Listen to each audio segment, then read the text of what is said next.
নদী ভাঙন রোধের জন্য কোনো ব্যবস্থা নাই। এলাকার সাধারণ কৃষক মানুষ, সাধারণ শ্রমজীবী মানুষ, সাধারণ মেহনতি মানুষ অত্যন্ত কষ্টভাবে তাদের জীবন পরিচালিত করে। এখানে তাদের নদী ভাঙনের থেকে রক্ষা নাই, বর্ষাকালে যাতায়াতের ব্যবস্থা নাই, শুষ্ক মৌসুমে রাস্তায় এলোমেলো ধুলাবালি ভর্তি। তাই কষ্ট লাগতেছে যে মিঠাপুকুরের গ্রামের মধ্যে এখনো এই করুণ অবস্থা। আমরা মিঠাপুকুরের গ্রাম বাংলার মানুষের উন্নয়ন করতে চাই। আমরা আগামী জাতীয় সংসদ নির্বাচনে বিজয়ী হয়ে মিঠাপুকুরের মানুষের কল্যাণ করতে চাই।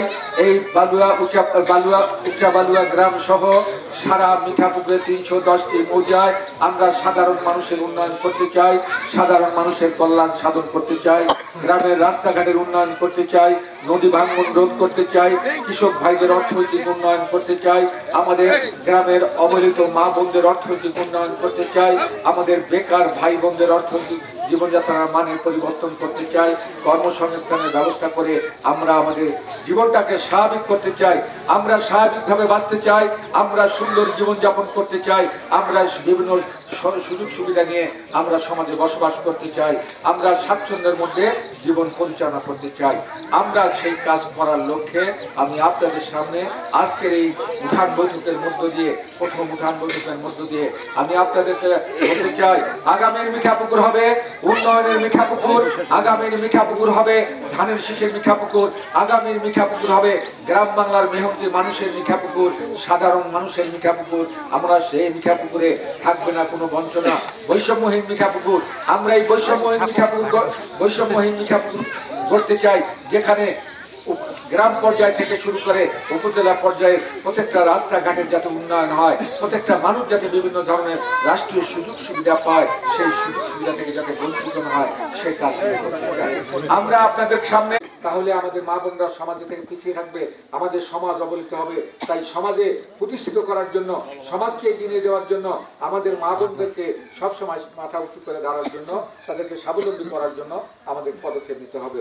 তাই আমাদের বিএনপির চেয়ারম্যান জনাব তারেক রহমান আমাদের গ্রামের মা বোনদেরকে অধিকার প্রতিষ্ঠা করার জন্য প্রত্যেকটা মা বোনদেরকে আগামীতে বিএনপি ক্ষমতা আসলে প্রত্যেকটা মা বোনদের নামে ফ্যামিলি কার্ড দেওয়া হবে। প্রত্যেকটা মায়েরা, প্রত্যেকটা বোনেরা তারা ফ্যামিলি কার্ডের মধ্য দিয়ে তারা আর্থিক সুবিধা পাবে। সেই সুবিধা নিয়ে তারা তাদের পরিবারের পাশে দাঁড়াতে পারবে, তারা নিজের বিভিন্ন আনুষঙ্গিক বিভিন্ন খরচ করতে পারবে, তাদের পরিবারগুলো স্বাবলম্বী হবে, আমাদের মা বোনেরা স্বাবলম্বী হবে, আমাদের মা বোনদের সম্মান বৃদ্ধি পাবে।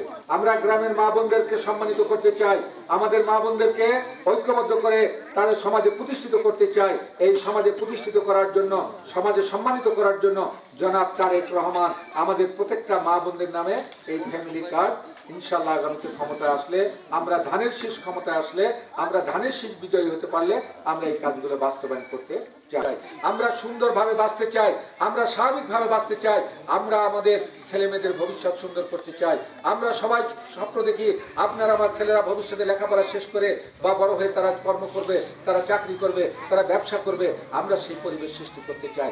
তাই তারেক রহমান বাংলাদেশের বেকারত্ব দূর করার জন্য আগামী বিএনপি ক্ষমতায় আসলে আগামী 18 মাসের মধ্যে 1 কোটি ছেলে মেয়েদের চাকরির ব্যবস্থা করবে। সেক্ষেত্রে আপনার ছেলে আমার ছেলে, আপনার প্রতিবেশী আমার প্রতিবেশী, আপনার ভাই আমার ভাই, আপনার বোন আমার বোন, তারা চাকরি করবে, প্রত্যেকটা পরিবার স্বাবলম্বী হবে। ওই সমস্ত পরিবারের বা আমার প্রতি ওই সমস্ত ছেলেমেয়েরা পাশে দাঁড়াতে পারবে, তাদের ছোট ভাই বোনদের প্রতি পাশে দাঁড়াতে পারবে, সমাজের অসহায় মানুষের পাশে দাঁড়াতে পারবে, প্রত্যেকটা পরিবার স্বাবলম্বী হবে। আমরা আমাদের এই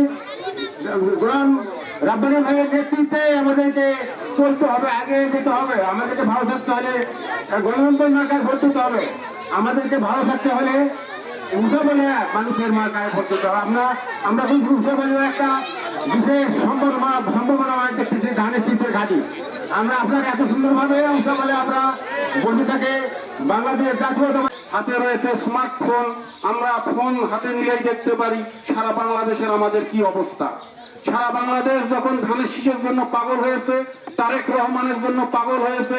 আপনারা দেখেছেন যখন তারেক রহমান আমাদের দেশে এসেছে, মনে হয় গোটা বাংলাদেশের মানুষ সেখানে স্রোতের মতন গেছে প্রিয় নেতাকে বরণ করার জন্য।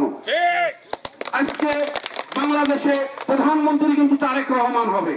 প্রিয় এলাকাবাসী, তারেক রহমান যদি বাংলাদেশের প্রধানমন্ত্রী হয় আর আমাদের মিঠাপুকুরে যদি ধানের শীষের এমপি হতে না পারে, তাহলে আমরা যে রাস্তা দেখলাম উচ্চবালুয়ায়, আমি প্রিয় নেতাকে মোটরসাইকেলে করে এই উঁচা বালুয়া রাস্তাগুলো দেখাইলাম এবং এই আমাদের যে নদী, আমি এই নদীটি তাকে দেখাইলাম।